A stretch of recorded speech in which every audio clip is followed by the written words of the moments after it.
তো আজকে আমরা আলোচনা করব ম্যাথসের কিছু মজার ট্রিক্স নিয়ে, ঠিক আছে। তো আজকে আমরা দেখব যে পূরণ করার কিছু ট্রিক্স রয়েছে, যেগুলো তোমরা যদি শিখে নাও তাহলে তোমরা 1 থেকে 2 সেকেন্ডের মধ্যে যে কোনো ফোনের অ্যান্সার তোমরা ইজিলি বের করে নিতে পারবে, ঠিক আছে।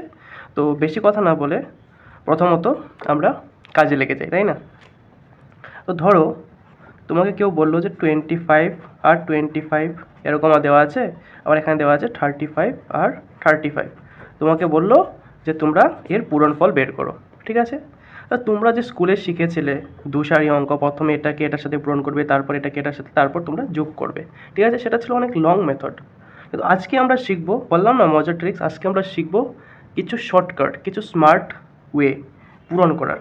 তো যখনই দেখবে যে সংখ্যাগুলো সেম আছে আর পেছনের সংখ্যা যেটা থাকবে সেটা 5 রয়েছে, পেছনের যে অঙ্কগুলো সেগুলো 5 রয়েছে, তখন তোমরা কি করবে, এই দুটাকে পূরণ করে দেবে। তো তোমরা জানি যে 5 × 5 কত হবে, 5 5 × 25 হয় না, তো 25ই আমরা লিখে নেব, ঠিক আছে।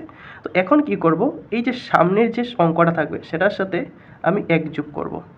2 এর সাথে যদি আমি 1 যোগ করি কত হয়ে যাচ্ছে, 3, ঠিক আছে, মানে 3। তো সেই 3টাকে আমরা কি করব, 2 এর সাথে মাল্টিপ্লাই করব। তো 3কে যদি আমি 2 এর সাথে পূরণ করি তাহলে আমাদের কত হচ্ছে, 2 3 × 6, তো 625 আমাদের অ্যান্সার চলে আসলো, ঠিক আছে। তো ঠিক এটাকে আমরা সেমভাবে করব, পূরণ করে দেব, 25 হয়ে যাবে। 1 যোগ করবো কত হবে, 4, 4-এর সাথে আমি 3 পূরণ করছি, কত হচ্ছে 12, তো 1225 তোমার অ্যান্সার চলে আসলো, ঠিক আছে। এখন ভাবলে যে হ্যাঁ ছোটো ছোটো নাম্বার নিয়েছে, হ্যাঁ বড় নাম্বারও নিয়ে দেখাচ্ছি, যেমন 95 নিয়েছো আর 95কে তোমরা পূরণ করতে বললো। তো সেম ট্রিক্স লাগাও, পূরণ করো, 25 হয়ে যাবে। 1 যোগ করো কত হবে, 10, 10-এর সাথে যদি আমি 9কে গুণ করি কত হবে, 10-এর সাথে 9কে গুণ করলে 90। এই তো তোমার অ্যান্সার চলে আসলো। যদি বিশ্বাস না হয় তুমি ক্যালকুলেটর ইউজ করে দেখে নিতে পারো, ঠিক আছে। তো